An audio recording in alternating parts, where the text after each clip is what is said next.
Аксубайлылар Кекре Отау авылында беренче концертларын куйган иделәр. Бу юлы Багдашкинада. Яңа гына ачылган авыл клубында икенче концерт бу. Программада рус, татар, чуваш халкының җырлары һәм биюләре.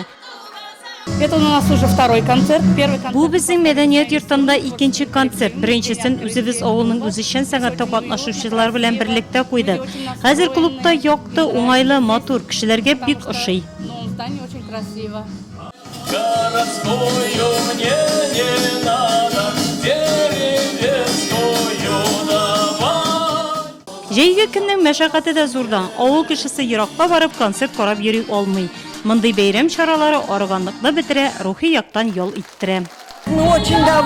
Без яңа клублы булганыбызга сөенәбез, чөнки биредә бик әйбәт. Хәзер үзебез дә монда килеп концертларда катнашачакбыз.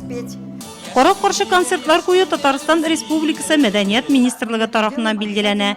Тиздән Аксубайлыларның чыгышын Каравыл тавы авыл халкы да карый алачак. Һәр ике районда да мондый концертлар 3 тапкыр үткәрелә.